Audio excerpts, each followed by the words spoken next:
So this is Theorycraft, episode 9. Candace can't be with us this week, but our hosts, as otherwise usual, are Chris Kaleki, Kevin Jordan, and me, Luca Fusi. And this week we wanted to talk about monetization in games.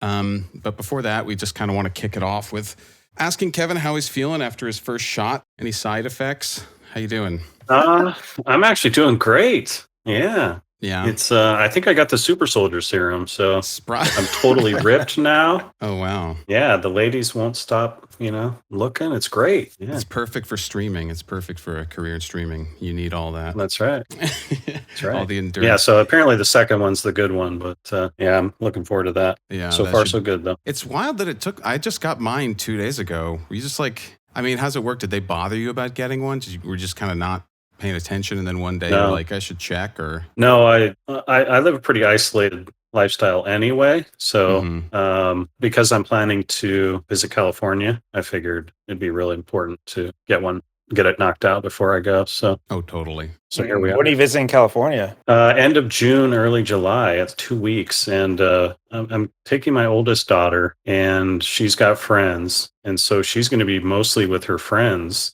And so I'm just going to be kind of on my own, roaming around, visiting everyone that, I know, and eating all the delicious restaurants I missed that are hopefully still open, and visiting the beach. And it's weird because it's going to feel like the first vacation I've taken in forever, like actual, honest to God, don't have anything to do, kind of vacation, which is kind of freaking me out because I haven't done that in forever, like as long as I can remember. Well, let me know because we can get lunch or coffee or something. Yeah, absolutely. That'd be fun. You guys can get some taco time. Hit that Irvine Plaza, the sushi joint there. That's like 90% styrofoam. Yeah. I'm trying to figure out how to use the Pacific Ocean as a hot tub for my first hot tub stream as well. So. Oh my God. Yeah. All right. You got this thought out. All right, cool.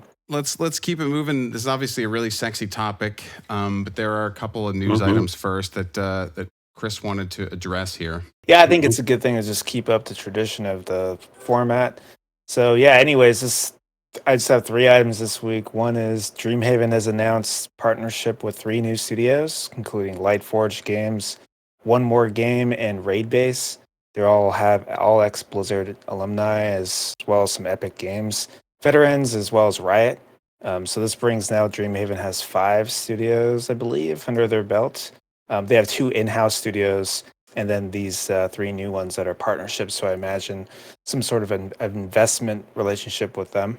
I don't know if you had a chance to see any of them, Kevin, if you know any of the talent there. Some of them I saw Lightforge, and I only know Glenn Rain. But yeah, this is the first time hearing of the other 2, so yeah, I'll have to look them up. Yeah, Glenn Rain is awesome. He's done a lot of box art for Blizzard and a lot of the key art. Really, really one of my favorite Blizzard artists for sure. Yeah, and the relationship also continued after I went to Cryptozoic because we were still working on the WoW TCG, and he was doing a bunch of art for that still. So I got to see him occasionally, which was nice. Nice. Yeah, and second thing item I have is Discord has rebranded a little bit. There's all this drama about Blurple. The color, do you know what Blurple is, Kevin? I don't. Yeah, take a guess. It sounds like it's the first Zoomer color. Yeah. So Blurple is the official Discord color. It's a mix between blue and purple. And people were very emotional that Blurple was being sidelined in the new update, which I thought was hilarious.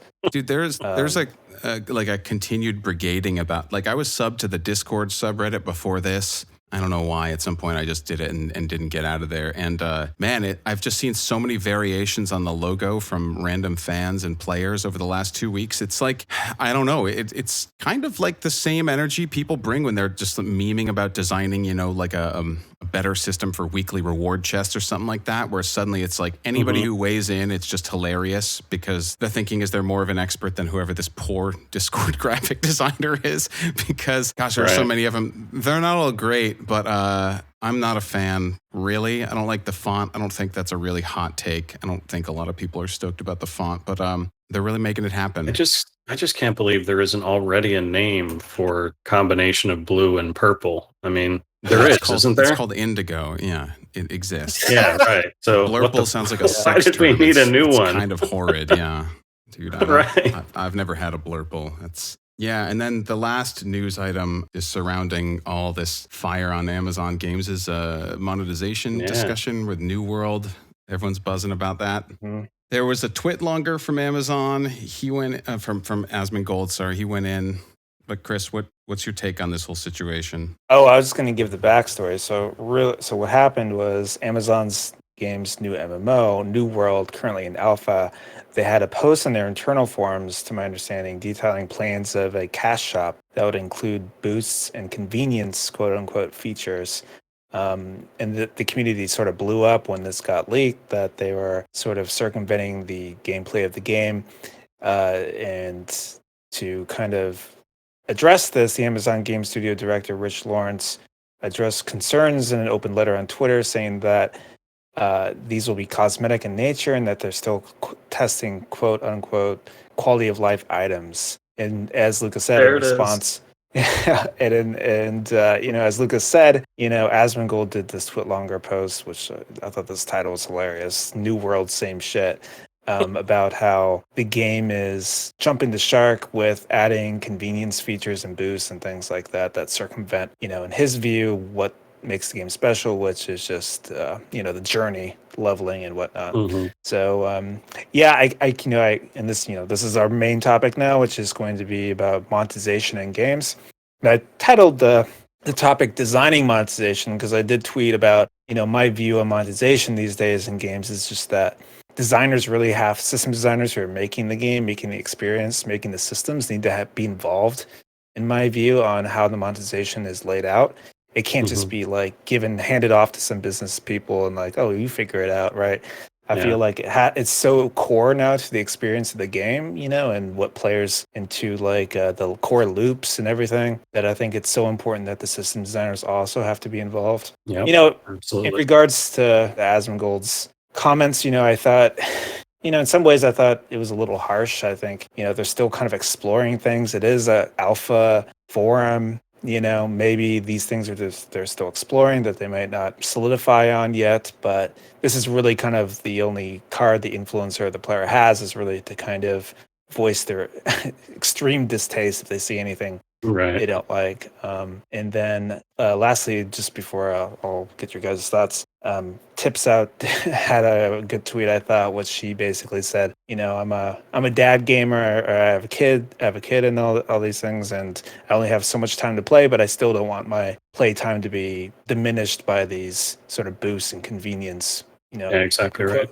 features. So yeah, what is I imagine you've talked about this on your stream, Kevin. What's your thoughts? Yeah, a little bit. It's funny. I talked, I think, a week or two ago about how you react to things emotionally before your rational mind kicks in. When you hear the first minute you hear something, and I was on stream doing hardcore duos, and my first reaction was I was actually angry. I was surprised later on about how angry I was because I had allowed myself to get really excited about New World, even though I saw a lot of potential flaws, which the MMO genre is really difficult to design games for, and there's a lot of potential pitfalls. But I was excited about just having something fresh to dive into, and it was so disappointing to hear this change because it affects so much of your experience and your expectations of how the game is going to go, and who's playing and how things are going to play out, and it can have a really deep impact on so much about the game. And then it calls into question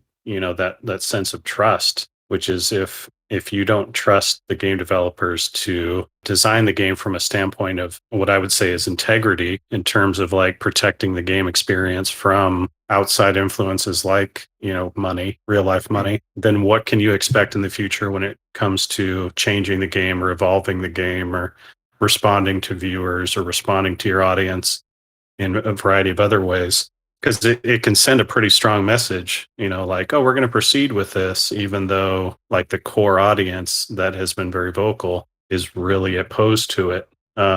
Then that's already sort of this kind of line in the sand that the core audience's opinion doesn't matter to us as much as monetizing this game. And so that was my first take, was I was kind of crushed in that, like, I wanted to try this thing, and now I'm not so sure I'm even going to log in for the first time to check it out. Like, that's how much it affects my expectation of it. I don't know. I think that I would bet that they're going to roll most of this stuff back for initial launch. I think that Amazon has the capital to be able to just fully pull all this stuff back and say, whoops, we didn't really read the room correctly, and just kind of try to get people in.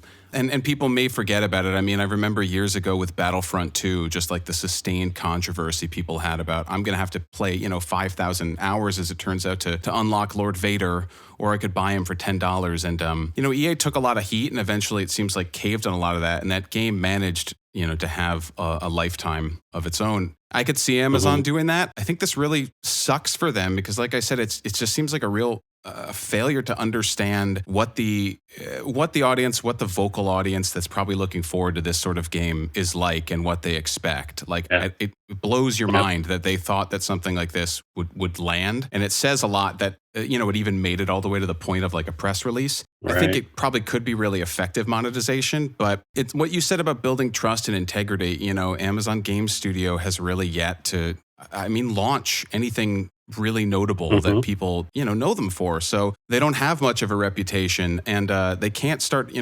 cashing their credit line in before they've even like built anything up. So most of the takes I saw from people are like, look, if they eventually wanted to sort of start drip feeding this stuff in and boil the frog, they could, but you need to give it some time. I mean, Amazon Prime used to be just, cheap as chips, and you just had it. And then they slowly raise it over time once people realize, like, I can't not have Amazon Prime anymore. And I would have, I would have maybe liked to see them do that, and eventually get us to the monetization dystopia we're headed for, than just come right out with it.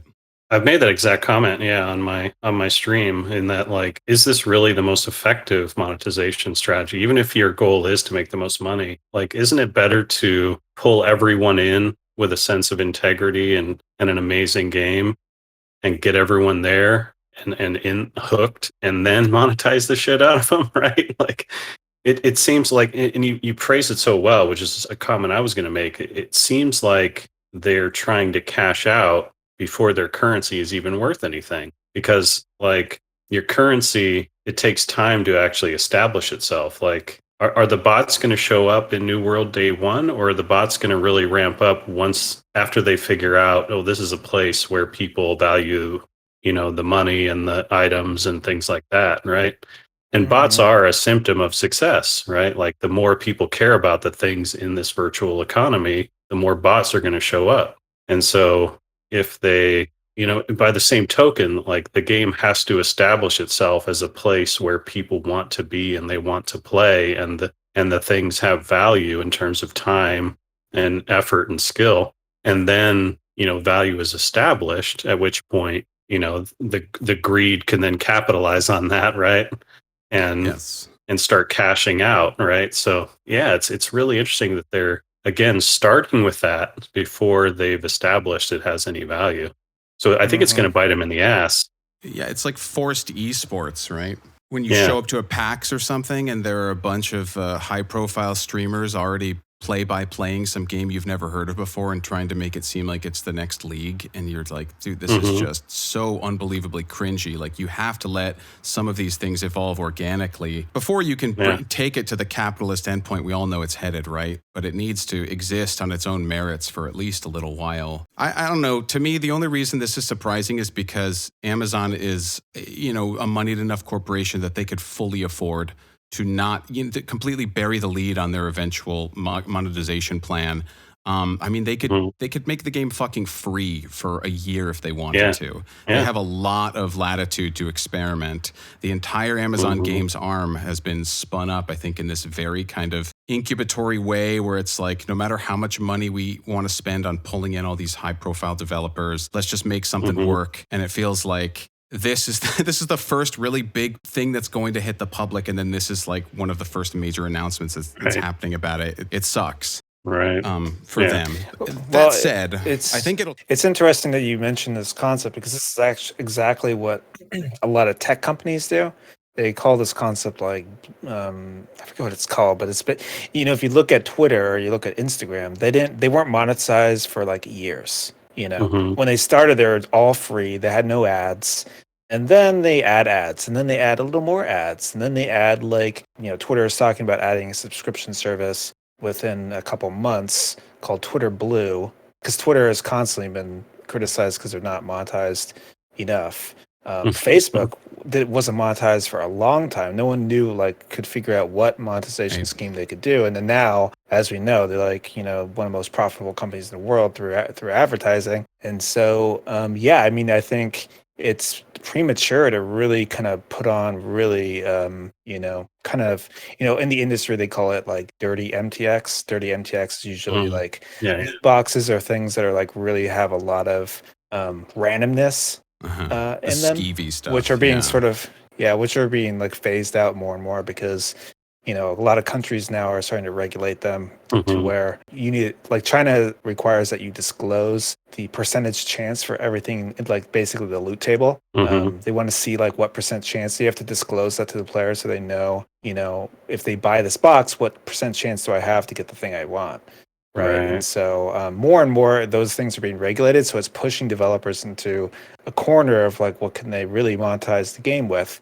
Something that I think is interesting is that I noticed a lot of the talk among monetization was a lot of players advocating for subscriptions, which is really interesting because, subscriptions are viewed by business people as oh, that's really hard to get people to subscribe. They're cool again, though. That's they're back in style. They're the lesser of the evils now. Yeah, because if you think about it, right, the subscription is so much more conducive to a game like New World or WoW or MMOs because you can't really MTX the progression system because if you do, it ruins the whole game. I think really, maybe you could speak about this, Kevin, but I think originally, for WoW, the subscription wasn't so much about really revenue. It was more about the server cost is incredibly expensive, and this is more to keep the lights on. Really, the box product was a lot of the monetization model at the time. But over time, the cost per user for server costs, everyone uses AWS now, and there's a compute cost time for each instance and stuff. And that is going down and down and down over every year. So the actual profit margins of the subscription probably for WoW has increased. I'm not privy to the numbers. I don't know, but that'd be my guess. So I can talk about a little bit about the history of those conversations. And Blizzard was very much design first, gameplay first, essentially, and that included how they made profit, how they charge people for things, and it was kind of different in the industry because EA sort of had I've heard that they have more of we have a monetization scheme now, let's wrap a game around it. It's the other way around in some cases. Yeah, working backwards. But Blizzard really was let's just make an awesome game and then figure out how we can sell it. And Alan Adham, of course, was huge in establishing that culture. And one of the big things he used to always tell us was don't be greedy. That really stuck. And at first we started with, okay, well, we're going to make an MMO and we're probably going to use the MMO pricing scheme, which is box price plus subscription, because that was sort of what everyone was doing. And so we wanted to fit comfortably within what people playing EverQuest or Ultima Online or Dark Age or whatever, had already gotten used to. We didn't want to be shocking and different. Even though the subscription cost was shocking to the other Blizzard games, fans, it was very much the norm for MMO players. And then as we got further along and we got close to deciding what to actually zero in on, what is our subscription cost going to be? Is it going to be $10? Is it going to be $5? Is it going to be $20? One of the things some of us realized was how far ahead, this is going to sound really arrogant, but that we had a better product than what was out there, right? And this sort of dawned on us, and it gave some people this idea that, well, we could charge more for this. We could charge 20 because if the going rate's 15 and we have a better product, why don't we charge 20?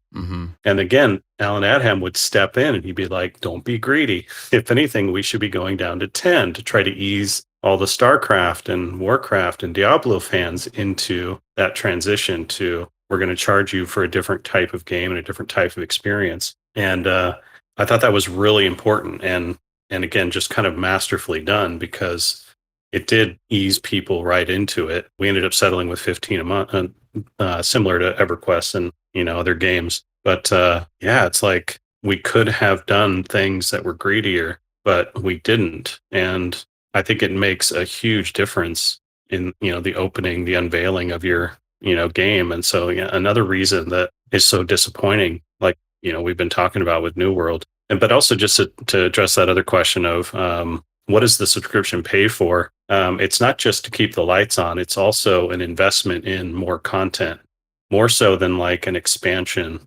For a game like StarCraft, say.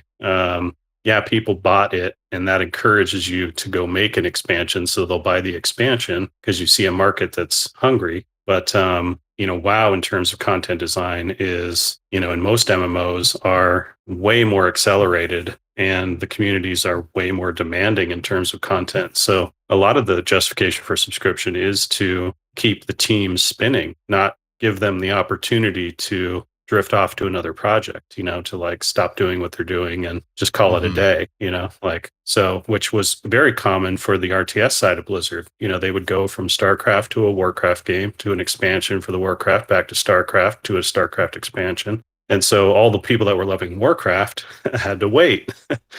But this subscription idea sort of locked the team in place and saying, no, you need to keep people here and doing that thing and keep pushing the game forward and providing more. So, and I think people, when they think about it, that, that's what their subscription's paying for, as well as customer service and also keeping the lights on. They're more comfortable with that arrangement because it creates an expectation that the company is then hopefully delivering on.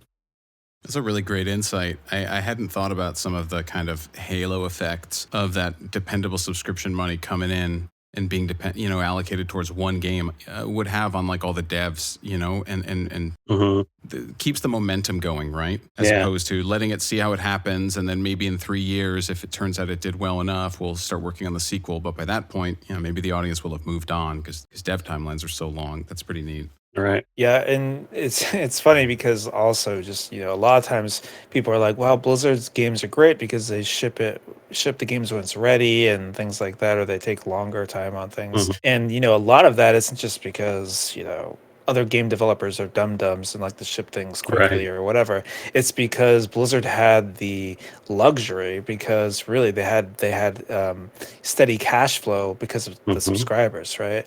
And so it allowed the company to be creative and explore new things or start up new projects within the studio more comfortably. So yeah, I mean, I They had really also earned thought, a lot of trust with the player base. The player base respected the quality of the eventual product, so that helped a lot too. Yeah, but I always thought, though it's a good model because you just have to make the game experience good, and just try to like think about your players and how many subscribers you have. That's like your best metric, right? Whereas a lot of other game developers have to care about, they have there's like this concept of there's minnows and dolphins and whales, and there's certain percentages, and you need to monetize them all differently and all these things. But really, WoW never really had to think about that as because it didn't matter. It's just you're a subscriber or you're not.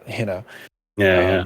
And this is it's a go ahead, Luca. Oh no, I was going to switch topics, so finish it up. Oh, I was just going to say this is like, I feel like my voice, or the voice of this strategy, isn't really on people's minds these days. The strategy that we approached it with, and I'm just not convinced that it's not a good strategy. Like, try to think of a game, and this is very hard to do nowadays, but because the AAA studios are all going a different direction. But think of somebody trying to do a WoW type thing nowadays, where it costs a ton of money, but the developers care about the integrity of the experience and aren't going to do wrong, and they're not going to nickel and dime the player base and all that kind of things, and they make an amazing game. Like, the idea that can't be overwhelmingly successful in terms of players and profit it's kind of mind-blowing to me. That's not like an idea anybody's running with. It's more of a, let's calculate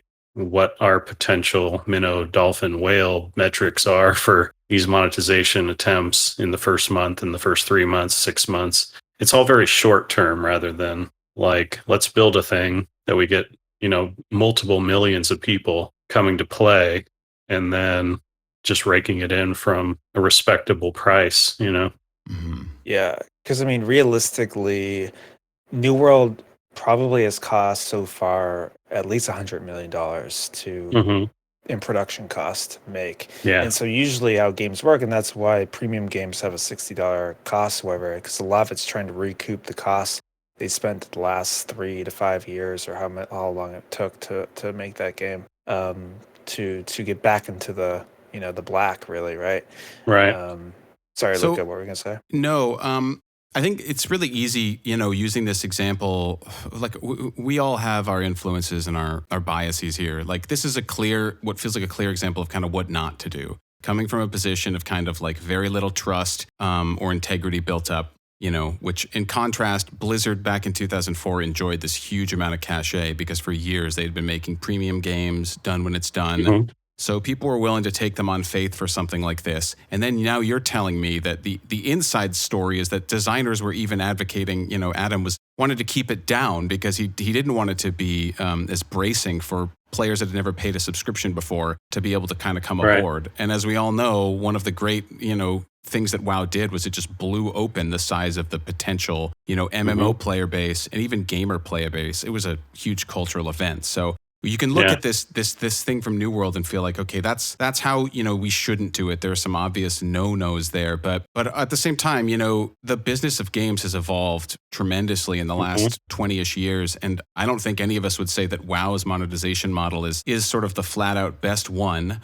or that it's Right. universally good. And so the fact of the matter is there are probably times and places for the type of design, monetization design that New World's trying to do. Maybe just misapplied here, but like I was curious to hear if you two think there are any kind of universals here besides trust in the player base before you sort of come out with these sorts of transactions. And are there any kind of overall monetization tenets, or like what's your experience been like with, have you ever found different types of monetization appealing, personally? Have there been games, for example, that have had a lot of microtransactions in them where you've ever felt like this makes total sense? I like that I don't have to play, and I like that I get this kind of snack size content. And it has led to me spending more, but I don't really mind because, I mean, I've certainly had that experience, I know a lot of people that have said, oh, I've spent hundreds of dollars on Dota 2 or League or something like that, when they never would have expected to. And it's like, well, wow, in this case, that worked out super well for these companies, and it felt right, and I'm not even mad at it. So I just kind of wanted to zoom the lens back from like just MMOs and subscriptions a little bit, like what the rest of the So I think landscape. League was one of the first that I was like, wow, this is a free to play model that I really like, I really respect, and it works for them, makes them tons of money. So I was really impressed with League of Legends model, effectively, cosmetics only, or buying XP boosts or things where the XP doesn't really translate to your success in the game, right? Like, yeah, you get to level 30 faster, and so you can start ranked play a little faster, but there's no guarantee you're going to do well ranked, right? You're still going to get stomped on. In fact, you can make an argument that zooming to the ranked is going to actually stunt your development as a player. But another example was, sadly, it's an MMO, but it's a different type of monetization, was Dungeons and Dragons Online, DDO, where they did it free to play, and then you bought modules of content, essentially. You'd spend anywhere between $3 to $10 to be able to unlock dungeons and quests and new zones to be able to run through with your friends. And then if you wanted to, they provided free content, and then they also provided like that module type based content that you purchased. And I thought that was pretty cool. Yeah, I'll give my answer to this, and then just we could open up the floor for people to come up, because we do have a hard stop at 7. So, but yeah, I mean, I think one of my favorite monetizations actually, which has really influenced the industry, is the Battle Pass. And the Battle Pass, now is almost 10 years old. It was came up with by Valve for Dota 2. And what was always great about that model too was portion of the Battle Pass would contribute to the esports event. the International, which players really love, and it's like one of the biggest events in gaming. And it was always cool to see that number grow each year for the prize pool for the pro players for Dota. And so it really felt like you're connected to the game, you're connected to the whole ecosystem, and it felt like your contributions were also going to the player base. And so that was always cool. Yeah. I think now, though, the battle pass is starting to show its age. I feel like it's sort of formulaic now, and it feels like a lot of the rewards in the battle pass, for example, Apex, I really love Apex the game, but the battle pass has never really resonated with me. It's always like a bunch of icons and little like sprays and things like that. It just doesn't really, it's never really kind of resonated with me, like those ones. Like Dota is unique in that they farm out a lot of the cosmetics for the battle pass to the community, so they don't have to really pay the upfront costs for all those art assets. The community is really doing it, and then they just partner with those creators and give them like a tiny cut of the payout, which actually could be huge, because if you do like a skin for Dota 2, you can make upwards of hundreds of $1,000s as an artist, depending on how many people buy the battle pass, which usually you can make a lot, right? Right. So I think we're coming around to where people are just warming up to subscriptions again, because there's like subscriptions for so many things. I subscribe to YouTube. They've been normalized, it gets rid of the ads. I have no problem with subscriptions, especially because it just gets rid of. I was telling Luca, I think, about this story about Disneyland, and when Disneyland first opened, Walt Disney was really adamant about it not having tickets. Like, when you go to a fair, you get a certain number of tickets. And then you could use certain tickets for certain rides. And there's 3-ticket rides, 2-ticket rides, etc. But what that does to the person who goes into Disneyland is it like breaks their immersion of the park. Because now you're constantly thinking, well, I want to go on that ride, but I don't want to waste my tickets. What if it's a bad ride? Then I wasted my tickets on that ride, right? You're doing these value assessments constantly. Yeah, and there's no sort of, in Disneyland, there's no sort of like gambling sort of games or carnival games, because those are also engineered to kind of, be sort of gambling to get your money, right? And so by not having your hand in the player or the person who goes to a theme park's pocket every 5 minutes, it really lets them be immersed into what the experience you're providing. And whenever like you get pop-ups saying, oh, you can get this for $2 or whatever, which I notice a lot in Roblox games. Like every Roblox game has a pop-up every time you click something asking you for Robux, right? So yeah, I think it's interesting that we are coming around to subscriptions again. And I noticed your chat and whatnot saying Battle Pass is essentially just a subscription, which is true. But the reason why they structure it as a Battle Pass rather than a subscription, which is interesting, is because if you do a subscription, Apple or any kind of provider you partner with doesn't let you do subscriptions on the platform, but they will let you purchase something within the ecosystem. So if you purchase the Battle Pass, then they circumvent the recurring revenue sort of model. Interesting. Yeah. I do want to play a little bit of devil's advocate here too, and just talk about how difficult it is to monetize player bases sometimes. Like I learned this in the hobby when I was working on hobby games at Cryptozoic as well as digital games. But there's obviously there's a ton of min-maxers, and generally hobby enthusiasts are very stingy, right? They're always trying to get the most value for the littlest pay. And so they can be a very tough group to effectively monetize. Now, obviously, there's still people within that group that are like, yeah, give me a $30 per subscription for a game that I believe in, and I'll pay it happily, or people that'll throw $100 in cosmetics because they believe in the company and want to reward the good work being done by the designers. There are a fair number of those as well, but I think those are more the aberration than the norm. Most people just want as much as they can get for as little as possible. And that's just part of our nature as consumers, right? So it is very challenging. And unfortunately, it's pushed a lot of companies into sort of that deception mode of, it's free. But of course, the last thing it is free, because you got to buy this. And fill out this and tell us all your dark secrets so we can sell your data and, or whatever it is. Right? Yeah, that turns me off so fucking much now. I mean, I think what you're saying about, the hobby game market, that is not a group that is probably going to skew towards enthusiasm for subscriptions and stuff. They may have different ways that kind of they tend to want to value things. And I think that this is one of the problems, is that it's tough to find sort of what the best like one size fits all monetization scheme is. There are plenty of people who will like only want to deal with free to play because they're like, I play a bajillion games, I bounce around, I can't sink $60 on something if it's going to suck and I'm going to refund it in 2 weeks. Right. But then there will be others like, me, the sort of the people who still buy things on Bandcamp and download FLACs and shit that are like, I want to pay $60 up front. I want to own the game and I don't want anything else in it. And you'll see success stories like Cyberpunk, cratering sales records, Valheim, same things with like one-time flat fees. But then you also have plenty of examples of other companies doing well with other ones. And so there's no real like universal best way to do it. But I will say that like when I think about times I've been excited to give a company my money, like felt like they're, wow, go team company.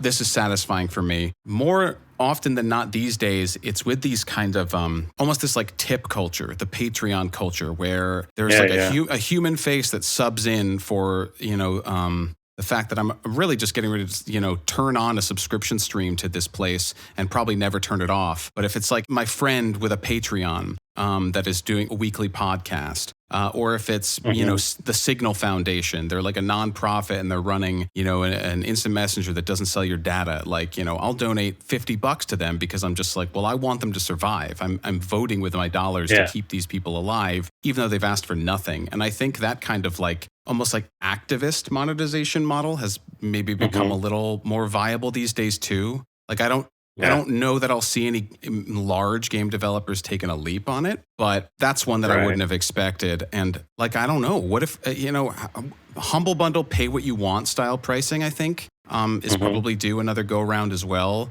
It would be neat to see that out of like on a larger scale, but I think it's pretty compatible with spending $100 million on making your game. You can't spend that much and then be like, let's just see what the people think it's worth.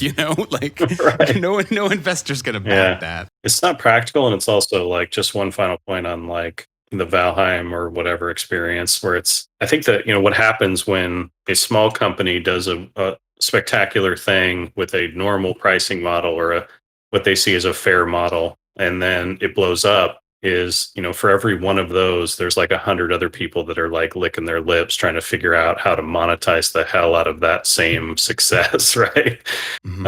So it instantly goes to the greed portion, because like, oh, this weird group that set out to make this amazing thing, and the last thing on their mind was, how do we monetize the crap out of it? Turned out they made an amazing thing. That's got to be a way for us to make money, and so everyone else, the vultures all come swooping in. That just could be the cynic in me. But I realized that the reason, like this ties back to Chris talking about the battle pass. This taps that same energy of, there's a company with a lot of goodwill. Then they're also putting the players first and foremost and the creators up front too. And I think that Valve is probably one of the only companies I've ever like watched. I've read stuff about how they think about monetization and felt, man, that's so cool. And not felt like, ugh, monetization, like they hired, what was it? The former like economic minister of Greece to come and be their personal economist for a year or two. And he had a blog and they made thinking about monetization like academically interesting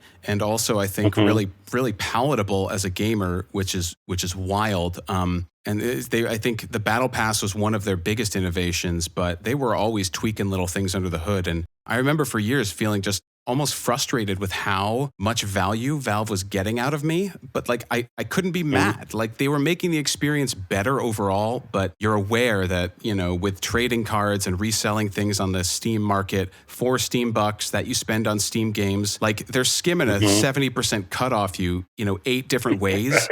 But like, and it's genius. You're still not mad. You're still not mad because the whole experience is still somehow great. I think there's just so much to sort of study there. But I wonder how much of that is built off this theme that we had at the beginning of the show of the goodwill of the company and the trust they've established. And, if EA were experimenting with stuff like that, would it just get ripped into? You know what I mean?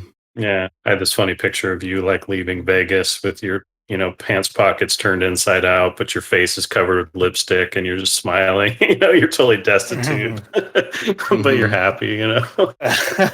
I do want to say also, if anybody wants to give their 2 cents, go ahead and raise your hand and we'll bring you up. We got 15 minutes left in the show. Man, I just had a fucking mouse over pop up on Discord and it's going to be over part of the video and it's just burned in there forever. This is raw Oh no. live production. Yeah. Seat of our right. pants. Ugh. Well, here's a question: is so let's say for New World, what can they do? Or New World or Ashes Creation, let's say. Mhm. What could they do in terms of other than subscriptions? How could they monetize the game that would make players that would be positive for the game? Let's say. Yeah, Uh, because even it was int- cosmetics are bad now in Yeah, MMOs. well, I saw that conversation too. People are like, and it is true, is if you put a lot of, cosmetic mounts or like the coolest stuff in the game that is paid for, that also kind of can circumvent the progression system, right? Because now, the best, coolest stuff in the game should come from achievements in the game. So I think that could be dicey also, especially Mhm. in a game where progression is so intertied to the loop and what the game's about. Yeah. Well, I'd love to hear what you two have to say because you're the actual MMO game designers in the room, but I'll just reiterate my take, which is I think Amazon being funded by an infinite money pool that is everything else that they do should have taken the ultimate leap of faith with this, and they should have delivered a high quality product and pretty much put it in Mhm. people's hands for free and been as good guy and non-invasive as they could have until they sort of figured out what it was safe to do. I think they're trying to wade into a space where people have intense brand loyalty and people are incredibly Mhm. skeptical of somewhere like Amazon making video games for them and not taking advantage for them. And they should have treaded super lightly and just Yep. tried to glad hands it as much as possible and just given tons and tons of value and figured it out later. Like, I know that that's a tough thing to justify, but this just feels kind of like when Mhm. Microsoft tried to buy its way into the industry, with the Xbox in 2001, or when you step into, spaces like this, I think you need to be prepared to really just eat it for a while. And I'm not talking about the 100 million developer cost that is, just part and parcel of making an MMO. I feel like they needed to be prepared if they really wanted to pull users in and get people feeling like I'll never leave New World. They really would have Mhm. had to just given everybody the moon for a little while Yeah. and then figured it out. That's what I would have liked to see, I think. That's the other thing that ties into that strategy is you're not expecting people to buy the game, like it for a month, and then move on and be satisfied with their purchase.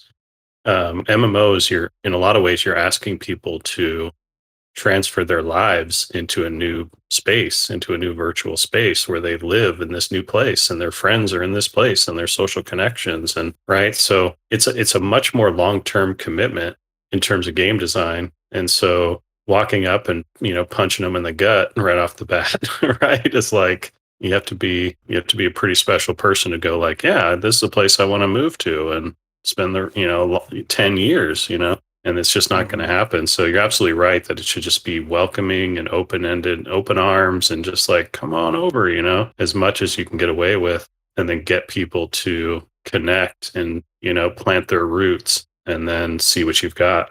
Like, it's a huge leap of faith, but I also remember that, we were talking about League earlier. And in 2009, when they were in beta and getting ready to launch, there wasn't a game that did free to play like they did yet. Hmm. Someone will probably go and find something that makes me feel like, well, this one game did it. But like popularly, the idea that they were going to launch this game and not charge you anything for it, and it was like you could pay $25 for like a founder's pack of some champions, but they explained the free rotation and stuff. I was playing League avidly during the beta because I loved Dota so much. Hmm. Is pre-Dota 2. And I remember the conversations in the Same. forums were like, Riot, please don't do this because this is the stupidest business model we've ever heard of. Like, don't give your game away for free. Right. Like, we want you to survive.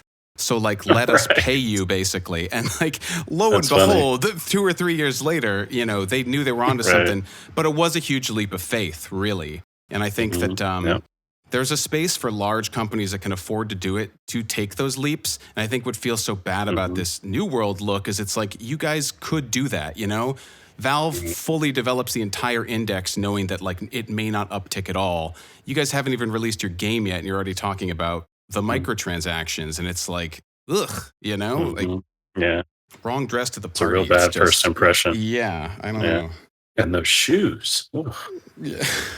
Yeah, I mean, the other thing with League, the thing with League too, and Heroes of the Storm also had this critique is purchasing heroes in the game was sort of, I think today maybe no one cares about it, but at the time it was controversial, especially to Dota players, because Dota players were, accustomed to being able to choose any hero in the roster because it's so ingrained in the game design. It's about countering what the other team has, and if that hero is not available, then you can't do that, and it kind of could screw you, right? And so, so I'm thinking about that. What if you had an MMO and you could pay for classes to unlock the class? Oof. Yeah, DDO had that actually. Yeah. How did that work out? What did the players think about that? Gosh, that's a good question. I'm not sure I was connected enough to like forums for that game to really have taken the pulse of that community, but it was if any of the classes on that list were perceived to be high performing, then people were going to go to the pay to win type of feeling, like in order to be successful you had to pay for the Warforged Barbarian unlock or whatever, which I remember was like stupid powerful at the start of the game. But so it can be really dangerous. But yeah, you're right. The value proposition is so difficult for people when the balance of things changes. There's an expectation that the balance of things is going to change in terms of like character classes or races or anything like that. So it's a tough sell. Yeah, heroes would take fire for this too, because they would launch heroes that just were pretty routinely overpowered for the first couple of weeks, and League did this too. And then they would nerf them after everybody had fucking bought them. And so I think that like that model's great because when you have a rotating, when you have a rotating selection, it's like, well, they're going to enter the rotation and it's fine. And I have to admit, there were times where I felt good buying a hero in League or in HOTS because it was like, I'm adding them to my kind of permanent collection. Like I'm letting everybody know, even though no one's ever creeping my profile, like I love Medivh, that's my personality. I'm pinning him to my profile. Like in Dota, you could pin all of your favorite cosmetics and everything too. You could show off what you bought when people looked you up. But the game balance really does become problematic there. And the other side of that is like if it's perceived to be OP, then it's on the ban list kind of permanently. So you literally can't play your character that you paid money for.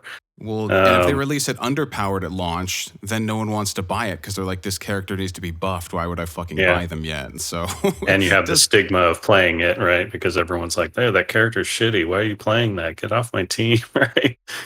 All right, we got two guests up here. Go ahead and fire off your thoughts. We've got 5-10 minutes left. Yep. Hey guys, got here a little earlier tonight, but in terms of like buying heroes, a couple things I think kind of go with that is that if there's a lot of heroes that are available to purchase, the stigma of any of them goes down quite a bit.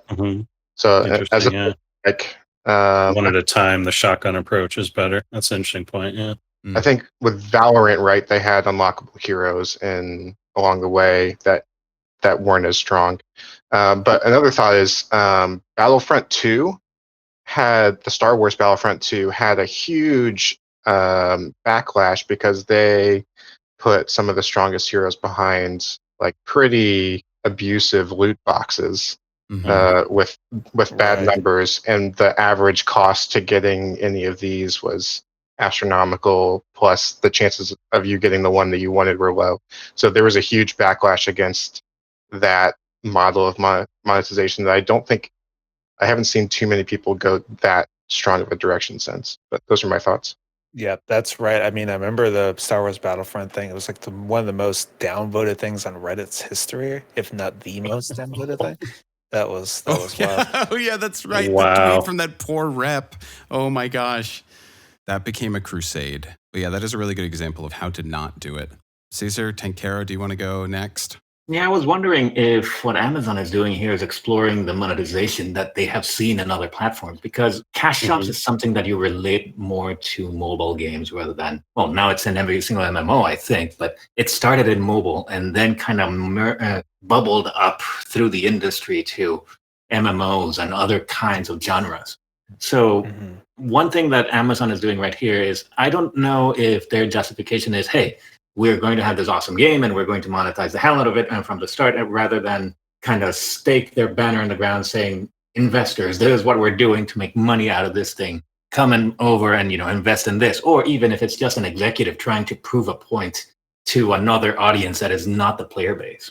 Mm-hmm. Yeah, I mean, I think a lot of the monetization practices from mobile have really been bleeding into AAA games, and for a reason, because they've been really successful. Yeah. But it's a challenge for the AAA games because they're more connected to the player base. They're more kind of in the limelight, and so when you put those sort of monetization practices that can be controversial to players in a AAA game, you're gonna it's a totally different audience, right? Yeah. And so yeah. Queen of Hearts, you want to take us out? This is probably the last question we got time for. So Sure. So my question actually leads off of that. In I guess the specific kind of items that New World was talking about offering in their shop, like rested XP potions and crafting boost potions and rest or fast travel boost, all that stuff, kept referring to the quality of life items, and for those people who don't have enough time, who want to make it to end game and so on, and that there just seems to be this stigma in modern MMO, in these I guess modern MMOs, that the earlier game isn't quality of life, or shouldn't have a quality gameplay. I mean, when I first played World of Warcraft, I mean, I didn't even make it to the top level for like 2.5 expansions, and I had a grand time, Mm-hmm. and it's like, how do we kind of get companies to think about it as not just what's happening at the end, but that an MMORPG should be about the experience overall.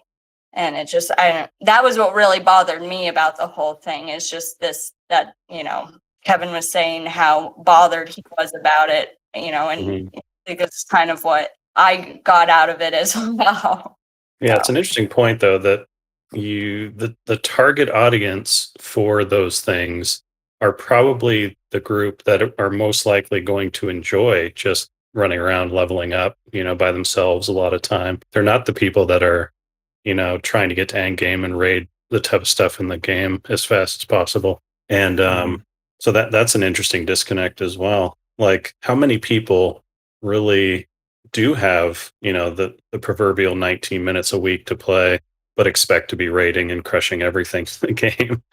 That the crossover there is probably really small, and so it more applies to, I joked about bots. It applies really well to bots. It applies to people that are raiding and playing, the game really intensively, but want like second characters, zoomed up really quickly. Yeah, how many people are like, I want to play this game, have very little time, have a lot of money, but can't stand playing the first, 59 levels or whatever it is. Mm-hmm. I mean, yeah, that was a really excellent point, Queen of Hearts. I think a lot of people resonate with that view. And then we mentioned it earlier in the show, but Tips Out's tweet of, hey, I'm a dad gamer, but I still don't want you to subvert the game by adding all these boosts and things to, mess up the journey for the player and leveling, right? But again, I think what's interesting could be, what really is the goal and the vision for New World or Ash's Creation or all these games. Maybe it really isn't, the leveling journey. Maybe that is not a big priority, right?